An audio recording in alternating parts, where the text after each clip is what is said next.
Buenos días. Cambiar esa reforma laboral de 2012, derogarla incluso en algún momento, ha sido una de las promesas del Ejecutivo, de este Gobierno. No es una sorpresa, pero los empresarios han dicho que con el panorama que hay ahora mismo no es el momento. Unai Sordo, secretario general de Comisiones Obreras, ¿a usted qué le parece? Con todos los frentes que tienen abiertos ahora mismo, ¿urge también ahora esta reforma laboral? Sí, en nuestra opinión corresponde retomar las negociaciones que en el mes de marzo se quedaron bloqueadas por la pandemia y que tienen que ver con algunos cambios importantes en la reforma laboral del año 2012, y creemos que hay que hacerlo ahora porque son cambios que, si no se acometen, van a tener como consecuencia que en la última parte del año, en nuestra opinión, los salarios en nuestro país vayan a caer de una forma importante. Yo creo que es un planteamiento prudente el que hace el Gobierno. Ya digo que eran cuestiones que estábamos ya negociando sindicatos y empresarios en el mes de marzo y que espero que se pueda resolver en las próximas semanas. Y con esto, ¿les parecería ya suficiente a los sindicatos? Porque, como decíamos, en algún punto se hablaba de derogar por entero esa reforma laboral. Recientemente, en una de las votaciones para la ampliación del estado de alarma, incluso se llegó a pactar eso por parte del Partido Socialista con Bildu, y por lo que parece ahora es que la reforma ya no se va a derogar definitivamente, sino que va a tener esos retoques en principio. ¿Les parece suficiente? Bueno, lo primero, retoques no son, porque son cosas de bastante trascendencia las que están encima de la mesa, las que estábamos negociando en marzo.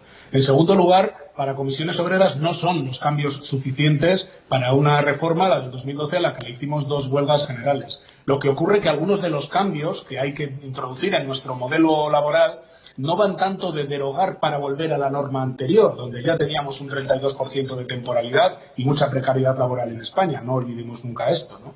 Sino que son cambios para mejorar nuestro sistema laboral. Y nosotros estamos dispuestos a abordar una negociación un poco más pausada, no se puede resolver en 3 semanas, donde, aprovechando también lo que nos ha enseñado la utilización de los ERTEs en estos meses, busquemos fórmulas para que en las empresas, cuando hay problemas, no se recurra a los despidos, sino que se recurra a otro tipo de medidas alternativas que eviten el gran problema del modelo laboral español, que es la contratación precaria y el despido como forma habitual de comportarse en las empresas. Y esto requiere de una negociación más pausada, pero claro que Comisiones Obreras no renuncia a esos cambios también en la reforma laboral.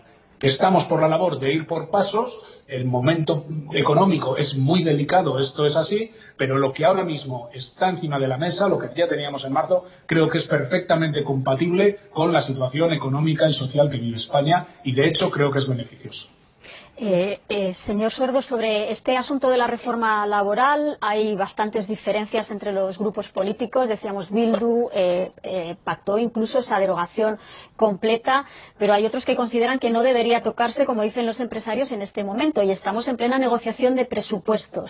¿Cree usted que esto puede servir para intercambio de cromos también en el apoyo presupuestario? Que quizá haya parte de los grupos de izquierda que, si esto no se retoca más, no apoyen, que quizás se guste más a otros grupos como Ciudadanos.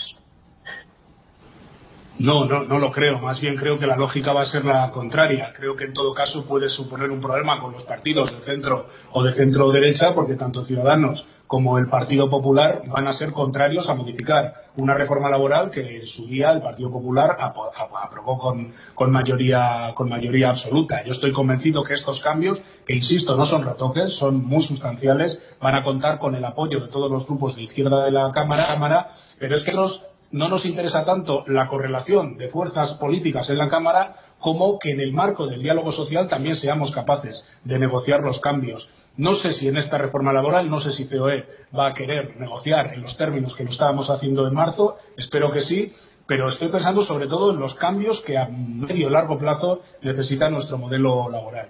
Creo que habría que desligar esto de los presupuestos. Los presupuestos tienen una lógica. Nadie comprendería que en España no hubiera unos presupuestos generales del Estado para canalizar unos recursos europeos que son los que nos van a permitir tener una palanca de crecimiento en los próximos años en una economía que va a sufrir mucho en este momento. Esa es una discusión, y en este momento corregir aspectos centrales de la reforma laboral es necesario para evitar una caída de salarios generalizada en la última parte de este año.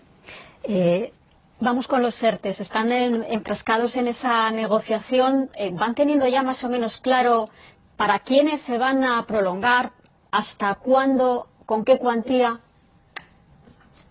Bueno, en nuestra opinión, esto que se ha planteado de que solo se prorroguen los ERTEs para unos sectores concretos no es una buena idea. Por la vía de los hechos, casi la gran mayoría de los 700 y pico mil trabajadores y trabajadoras afectados por ERTEs, de fuerza mayor quiero decir, ya están en determinados sectores, muy ligados al turismo, a las actividades que más están sufriendo, ¿no? Esto ya está ocurriendo por la vía de los hechos.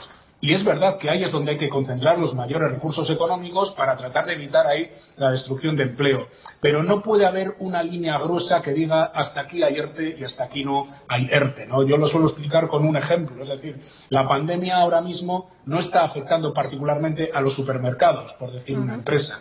Pero si ese supermercado está en la isla de Ibiza y no va a haber turismo en otoño, ese supermercado en la práctica está en la misma situación que una empresa de alquiler de coches de Ibiza. Y por tanto requiere un tratamiento que evite los despidos de la gente que trabaja en ese supermercado. Por tanto, la sectorialización extrema, en nuestra opinión, es un error y vamos a ver si somos capaces de llegar ahí a un consenso. Creemos que el plazo tampoco debe ser el problema. Yo creo que hay que lanzar una idea fuerza y es que mientras estemos en esta crisis económica y sanitaria, los ERTEs tienen que seguir vigentes para evitar la destrucción de empleo y podemos ir revisando su normativa cada 2 o cada 3 meses, pero con la idea clara de que van a continuar. Y por último, la cuantía de las prestaciones. Esto sí es una condición que hemos puesto los sindicatos encima de la mesa. Para comisiones obreras hay que mantener las prestaciones del 70% que están cobrando actualmente los trabajadores, porque reducirlas al 50% es dejar a muchísima gente sin recursos para pasar el mes. Y esto, que es producto de la reforma de la prestación de desempleo del año 2013, hay que corregirlo porque, en mi opinión, hay que derogar esa reforma del desempleo del año 2013. Estamos hablando ahora mismo de que quedan unos 800.000 trabajadores en esos ERTE. Quería saber si tienen controlado que cobran todos, porque hay algunos que se están quejando que el dinero no les llega, y si corremos riesgo de que en los próximos meses esa cifra aumente, que haya trabajadores que se sumen o que regresen de nuevo a un ERTE. A nosotros, el Ministerio nos dice que todas y cada una de las solicitudes que han entrado cumpliendo los requisitos en los servicios de empleo han cobrado el ERTE. Y nos dice que en caso de que en algunos casos no se haya cobrado ese ERTE, es producto de que hay deficiencias previas y que no ha entrado en el sistema de las oficinas de desempleo. A nosotros nos consta que hay gente que se está quejando de que no ha cobrado el ERTE. Lo que pasa es que hay que discernir exactamente cuál es la causa. Si es un error de la Administración, el Ministerio nos jura y nos perjura que esto no es así, o es un error en la tramitación previa por parte de la empresa. El resultado es el mismo, es que hay gente que está mal, que no está cobrando. Y esto hay que resolverlo. Esto hay que resolverlo e emplazamos a resolverlo.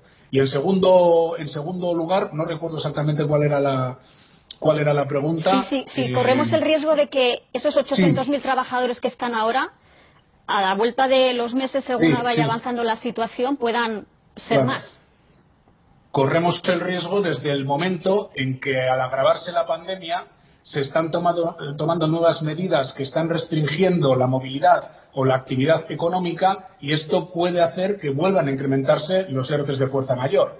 De hecho, en el acuerdo de junio ya previmos el ERTE de rebrote, por llamarlo de alguna manera, que era anticiparnos a lo que podía pasar, de manera que una empresa que hubiera recuperado la actividad pero volviera atrás en las fases del confinamiento, por ejemplo, o simplemente lo que nos ha pasado con el ocio nocturno, pues que pudiera volver a acogerse a estos ERTEs. Y luego aparte están los ERTEs por causas económicas, que este es otro debate, porque va a haber muchas empresas, no pocas, que pese a que puedan tener una actividad, porque no va a haber una norma que les impida tener la empresa abierta o trabajar, pero la situación económica es tan delicada que no van a tener suficiente producción. Y entonces puede ser que se acojan a ERTEs, lo que llamamos los ETOPs, que son ERTEs por causas técnicas, económicas, organizativas o productivas, y que también hay que tratar de proteger para evitar que los despidos se den por esas circunstancias económicas, y que también esos ERTEs ETOPs sean una alternativa al despido, que es de lo que se trata.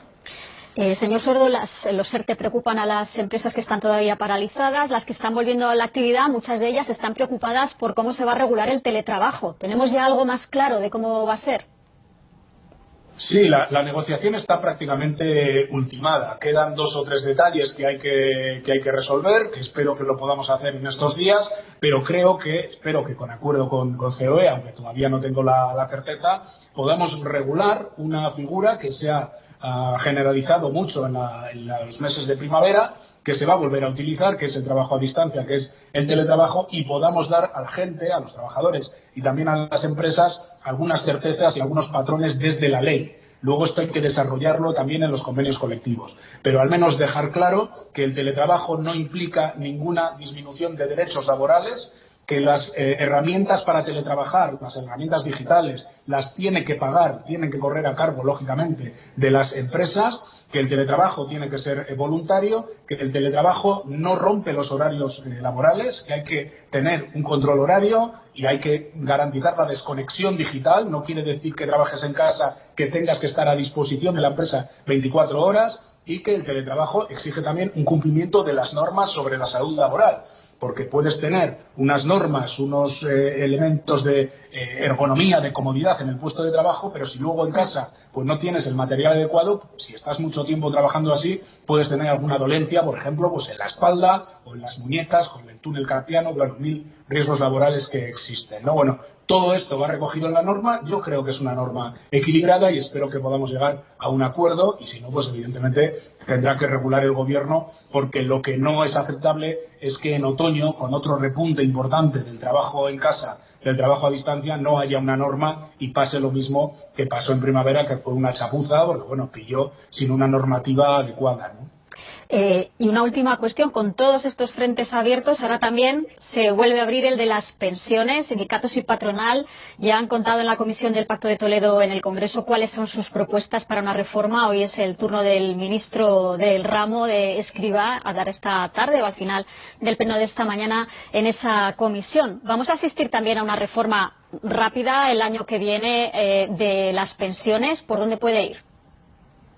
Debiéramos asistir a una reforma rápida de las pensiones que recuperara los consensos previos a la reforma del año 2013, que fue una reforma que se hizo sin ningún tipo de consenso, ni social ni político. En nuestra opinión, hay que derogar aquella reforma. Eso implica garantizar el poder adquisitivo de todos nuestros pensionistas para los próximos años, otra vez por ley, eliminar el llamado factor de sostenibilidad que hace que las pensiones del futuro vayan a disminuirse de una forma importante en función de cómo evolucione la esperanza de vida, y una vez que corrijamos esa reforma del año 2013, se tomen medidas para mejorar los ingresos del sistema público de pensiones. Se pueden tomar muchas medidas que mejorarían los ingresos de la seguridad social. Hay que tener claro que el problema de las pensiones en España finalmente se reduce a cuánto nuestro país se quiere gastar en garantizar pensiones públicas suficientes de aquí al año 2048, y si el país está dispuesto a gastarse en torno al 14,5-15% del PIB, las pensiones son perfectamente sostenibles, y nosotros decimos que sí, hay que gastarse esos recursos. Por tanto, hay que mejorar los ingresos, va a tener que haber dotaciones presupuestarias, tenemos que corregir la reforma del año 2013 y, muy importante, hay que discernir los costes enormes que se están imputando actualmente a la seguridad social. Por ejemplo, con la exoneración de las cuotas de seguridad social de los ERTES, todos estos gastos de la pandemia tienen que ser sufragados con recursos adicionales, porque si no van a trasladar la idea de que hay un enorme déficit en la seguridad social que no se correspondería a la realidad. Esta es una política estratégica y que hay que hacer pensando en décadas a futuro.